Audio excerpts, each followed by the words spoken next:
Ano nga po bang nangyari pagkaalis namin, Nay, nung unang punta namin dito? Pwede ba namin malaman kung anong nangyari?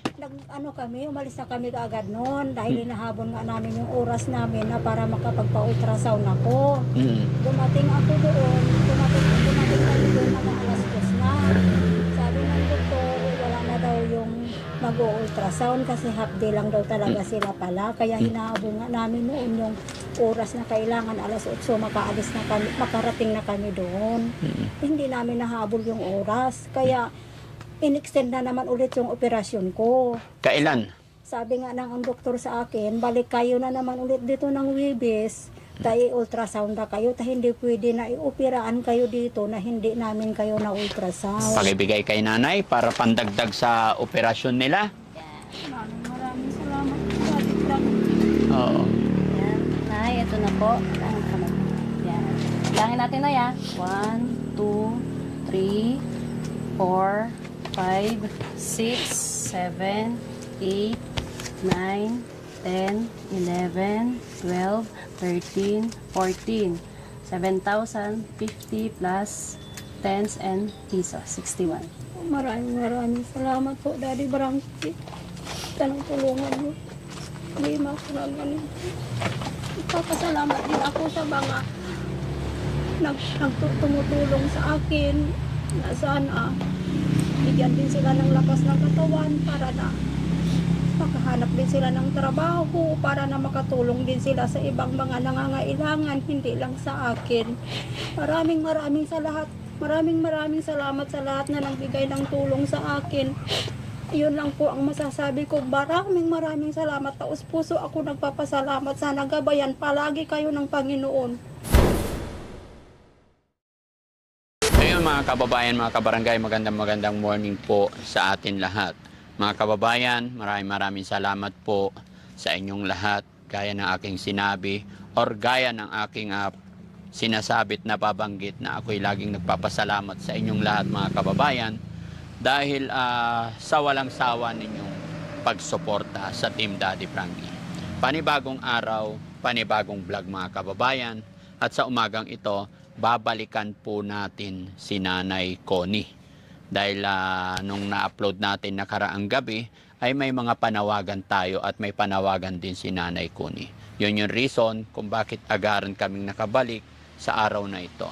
At sa umagang ito kasama natin si Mami Rochelle. Ayan, Mami Rochelle, kumusta ka po? Okay lang po. Good morning po sa inyong lahat. Ingat po kayo dyan kung nasan man kayong laparap ng mundo. Ayan. Luzon, Visayas, Mindanao, mga kababayan, gaya ng sinabi ni Mami Rochelle, mag-iingat po kayo. So, yun, mga kababayan, kumustahin natin si Nanay Connie kung nakapagpa-opera na ba. Dahil nung una nating na-meet, umiiyak po si Nanay Connie at humihingi ng pamasahe. Humingi siya ng tulong pinansyal regarding po sa kanyang sakit sa tiyan na kung aakalain mo siya po ay buntis, pero hindi. Meron siyang internal problem. At sabi niya, nung natulungan natin, nabigyan natin siya ng halagang 10,000 pesos, ay sadyang talagang napaiyak siya.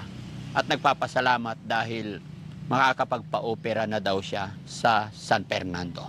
Ano nga kaya ang nangyari mga kababayan? Mami Rochelle, samahan mo ko para kausapin natin. Let's go.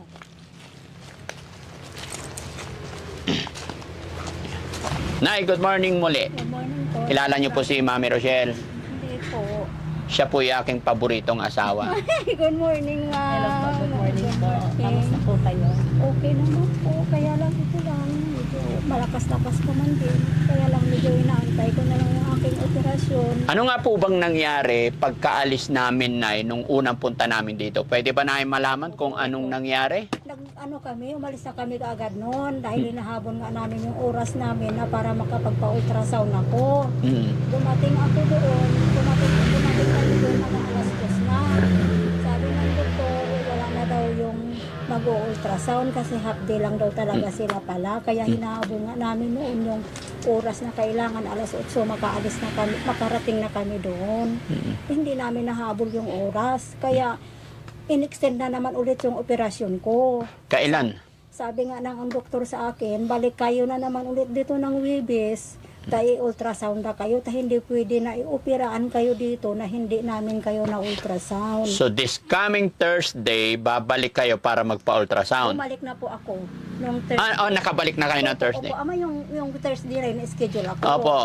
Tapos ngayon nung in-schedule na ako na tapos na yung schedule ko ng ultrasound, in-schedule na ako na i-admit na niya ako sa Wednesday. This coming Wednesday, admit na kayo for Opo. operation na. Opo, sa operation ko po inaantay ko na lang Friday daw. Mm. O kaya yun ang sinasabi ng doktor sa akin, kailangan nanay, balik kayo dito kaagad ng maaga ng Wednesday, tayo i-admit ni kayo para na-schedule ay operasyon nyo Friday. Okay.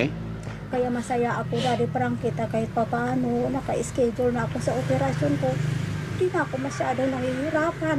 Hindi ka na nag-aalala. Hindi na ako nag-alala na may matagal pa yung paghihirap ko. Opo. Hindi na yun. Kaya nagpapasalamat din ako sa inyo, kahit papaano, matulungan niyo po ako sa binigay niyo sa akin. Kaya nagpapasalamat ako sa Panginoon na salamat Lord. Hindi ko naman inasahan na pupunta pa sila dito sa akin. Pero kahit pa paano naman, may awa naman ang Diyos. May mga ro naman akong konting nagbibigay sa akin na o sige, basta makapunta lang kayo doon. Bigyan namin kayo pamasahe. Sabi nga lang nila ng ganun sa akin, kaya hindi ko naman kayo inaasahan, Daddy Frankie, kasi nga makapunta kayo dito. Mm-mm. Kaya ginawaan din namin ang paraan, kahit konting barya lang, at least mayroon. Yes, Nay. Tama po yung sinabi nyo. Kami po kasi tutulong kami sa abot ng aming makakaya at mas masarap tumulong po sa taong tinutulungan din nila ang kanilang sarili. Ano? Kasi kahit anong gawin ni Daddy Frankie, anong gagawin namin, kung yung tinutulungan namin ay hindi rin gagawa ng paraan, walang mangyayari. Kaya masaya ako, Nay, sa nabalitaan ko sa araw na ito na this coming Wednesday ay i-admit ka na. And then Friday, operation na. May tanong lang ako, Nay, kasi doon sa first meet natin, base doon sa iyong kwento na pumunta ka doon and then nabanggit mo na operahan, ultrasound, then operahan na agad. Ito ngayon ang tanong ng ating mga kababayan na nanonood. Sabi ng isa, sabi ni Tita Hanes, I'm wondering na pagpunta doon is opera na agad. Bago ka ba nagpunta doon or bago ba tayo nag-usap, Nay, is nakapunta ka na doon? May mga examen nang naganap sa iyo? Opo, mayroon na po. Okay. Mayroon na po. Kaya lang inaantay ko lang yung sinasabi nga ng doktor na balik kayo na kasi may mga examen pa. May examen na naman ulit ako dito sa dugo. Opo. Tapos sa ihi. Pinapabalik-balik na naman kami ulit doon hanggat sana natuloy na nga ito yung Okay, schedule good. ko. At least, kasi hindi ko natanong yun nung unang usap natin. Pero, ano daw ang sakit nyo po talaga? Ang sakit ko, sabi ng doktor, may bukol daw ako sa ovary. So yun lang. Opo, tapos nga, cancer na. Cancer na siya. Cancer na talaga siya. Actually, cancer na. So, tatanggalin yun. O tatanggalin daw po yun, pati may ovary ko tatanggalin na daw para wala na daw problema. Kaya dapat, hindi lang naman daw po yung Daddy Frankie, may bukol, tapos meron pa daw siyang maliliit na bukol pa rin sa katabi noon. Kaya nga yun ang kailangan talaga na espesyalista na doktor, kasi yun lang daw yung makagawa noon. Kaya doon kami nakakita sa San Fernando La Union. Kaya sabi mo ng doktor sa akin, Nanay, alam mo ba na yung bukol mo hindi lang yan, mayroon pa yung mga bukol-bukol sa mga gilid-gilid, kailangan tanggalin natin yan, Nanay, para wala ng komplikasyon sa katawan, para malakas ang katawan mo pagkatapos na naipuraan.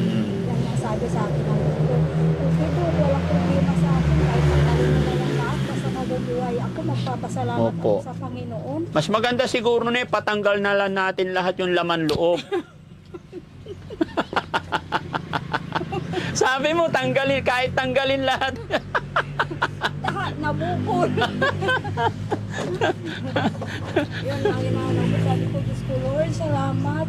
Maoperahan na ako sa susunod na linggo. Matuloy na. Tapos next week na naman ulit. Makahinga na ako ng maayos. Hindi na ako nahihirapan ng ganito na gusto kong kumain ng marami. Hindi ako makakain ng marami dahil nga parang busog na ako. Opo. Tapos nahirapan akong huminga pag kumain ako ng madami. Sige na, kunting araw lang naman na. Linggo ngayon. Opo. Lunes, Martes, Merkules, pupunta na kayo doon. Oo. Basta ano lang na bawat punta nyo doon, bawat umaga, mag-pray lang tayo. Opo. Yun ang importante. No? talaga. Lagi lang tayo magdarasal. At masayang masaya po ako sa nabalitaan ko at babalikan ko ulit kayo para ma-update natin tong ating mga kababayan. At sana marami pang makatulong sa inyo, no?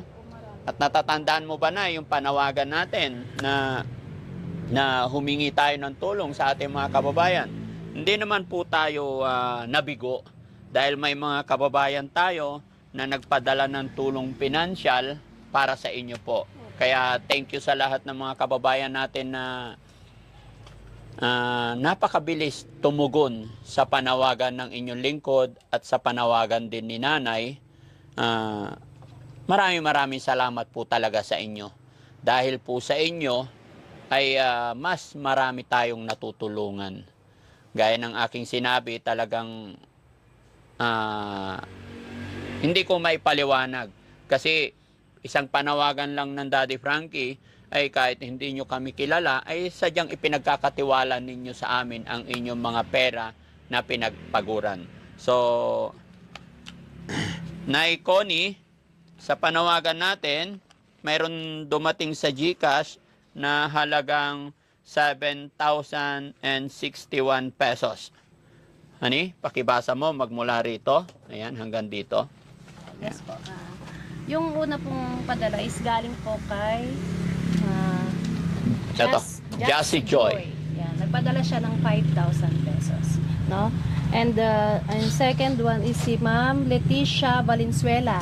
Nagpadala siya ng 561. Yan. Tapos si Ma'am Ninya Medalya, nagpadala siya ng 1,000. At yung last, si Ma'am Esperanza Aquino, nagpadala siya ng 500 pesos.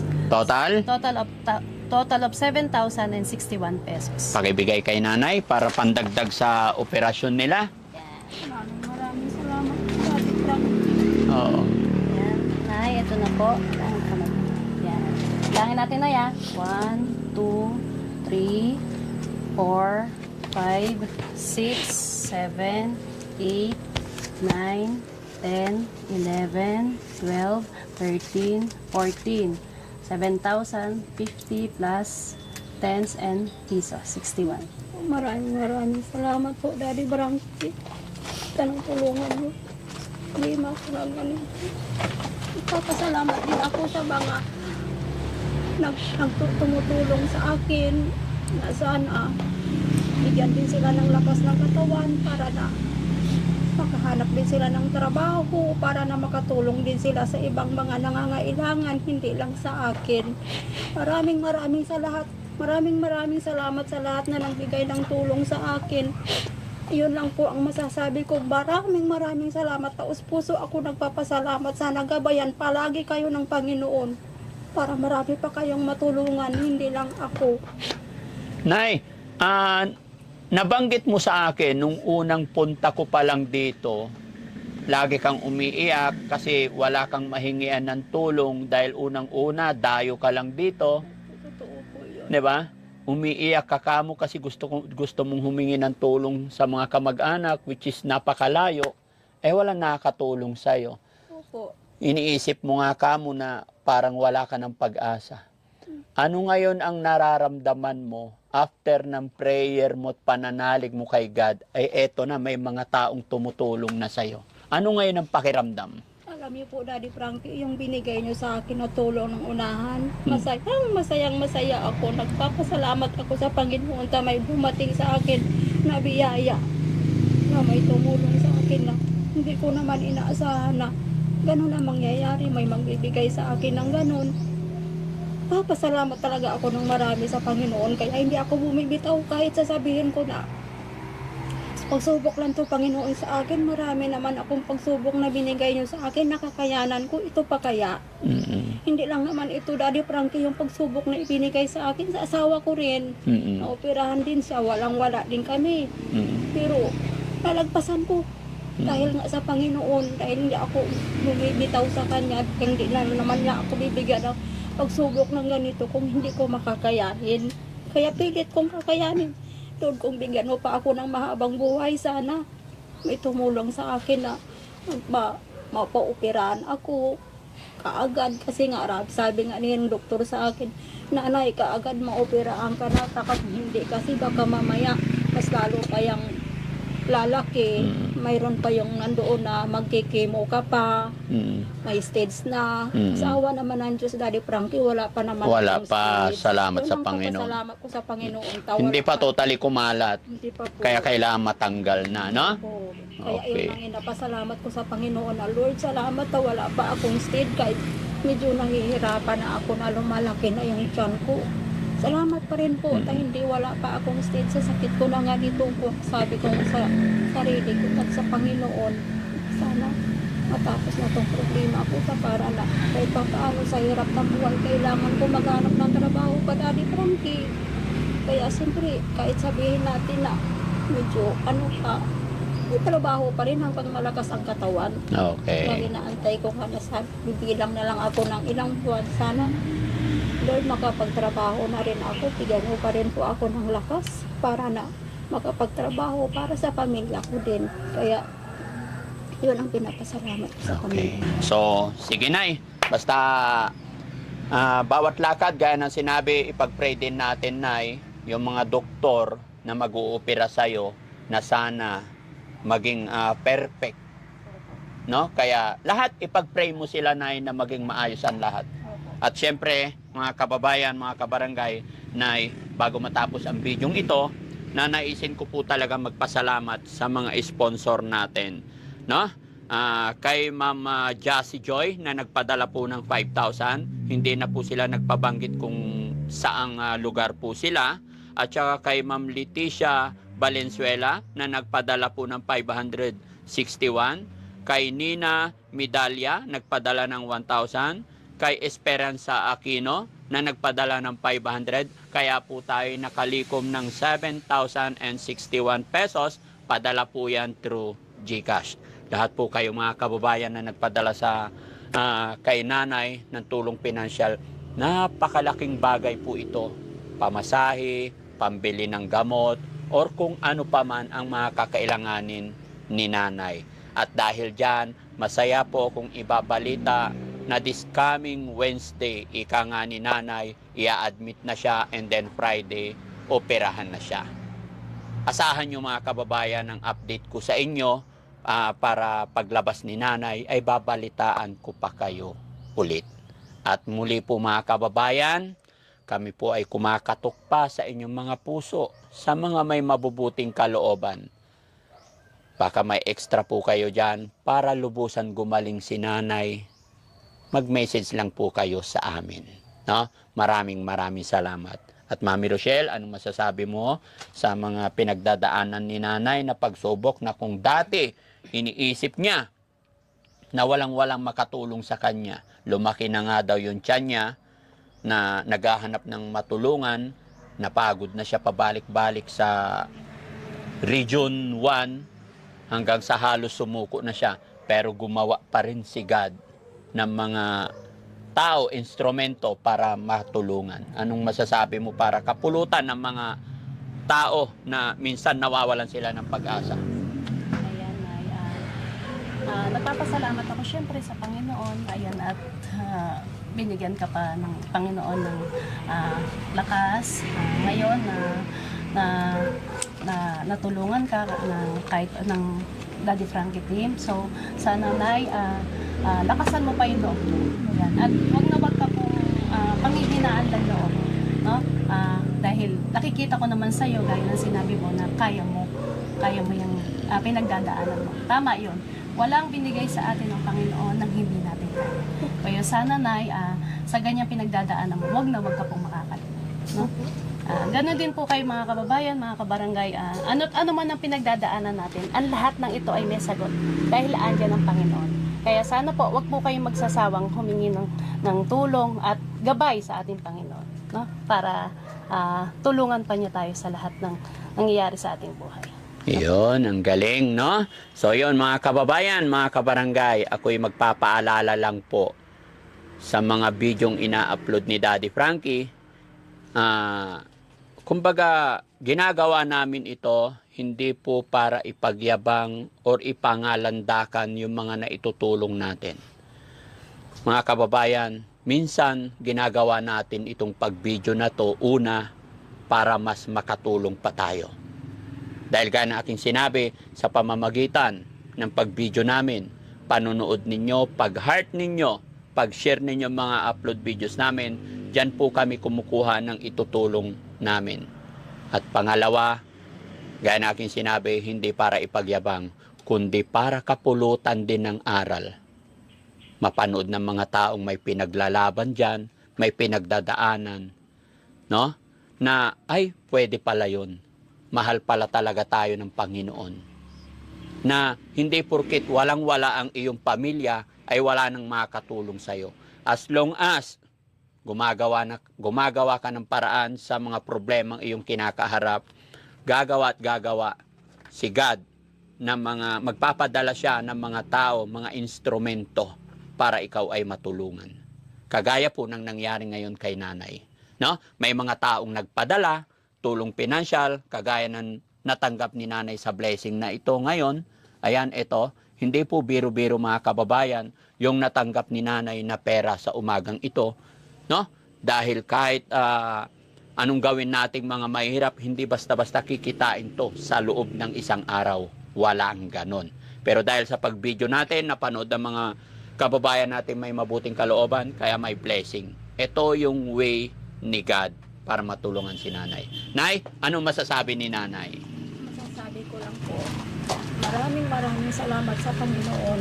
Nandyan kayo, Daddy Frankie, na binigyan kayo ng Panginoon ng lakas ng katawan araw-araw para na magbigay ng tulong sa mga tao na nangangailangan ng tulong.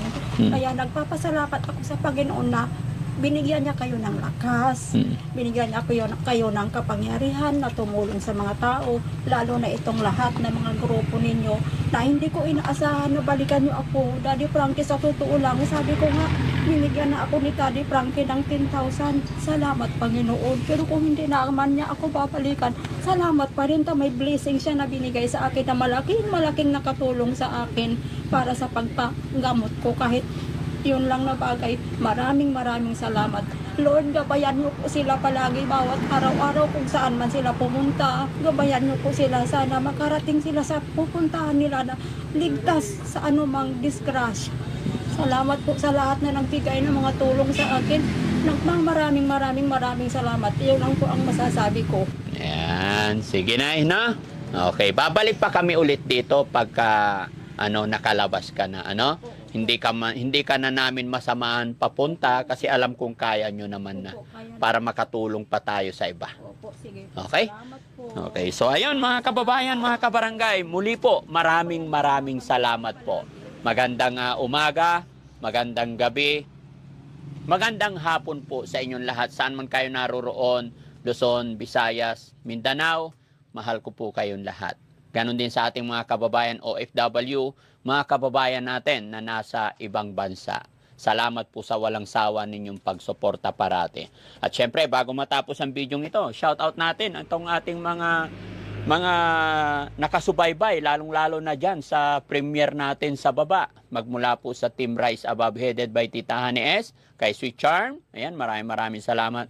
Kay Tamura San, kay Flirtis Sade, ayan, sino pa? Huh? Lisa Liabres. Ayan. Sino pa? Chari Pamitan. Ayan. At syempre kay Inday Okray TV. Ayan. Maraming salamat po. Kay Alae na nasa Batangas. Si Mami D. Yun. Shout out po sa inyo. At syempre kay Tita Au, sa team ni Tita Au. At saka kay Rick Aningat. Team Saltik. Ayan. Kay Attorney. Ayan, maraming salamat po sa inyong lahat. At syempre kay Philippine 888. Salamat po. Sino pa, honey? Baka may mga kaibigan ka pa dyan. Yung mga nagpapasalamat din po pala ako sa sponsor ni nanay yung nagbigay ng tulong sa kanya. napakalaking tulong po yan para kay nanay. So, nagpapasalamat po ako. At mag-iingat po kayong lahat and God bless po sa inyong lahat. Ayan. Kay Grace Will Lounge TV, shoutout sa'yo. Alam ko lagi kang nandyan. Bye-bye po and God bless po. Thank you. Nay, thank you, Nay, ha? Pagaling ka po, Nay. Happy ka ba, Nay? Ay, happy. Happy ka ba na nakilala ka ng Team Daddy Frankie? Ay, salamat. Salamat. Maraming salamat. Taos puso ako nagpapasalamat, ma'am. Oo. Frankie. Sige po. Kain ka marami, Nay, ha? Bago ka operahan. Ay, bawal pala. Bawal. Bawal. Nakadiet Basta ako. manuray lang po. Sige po. Thank you po.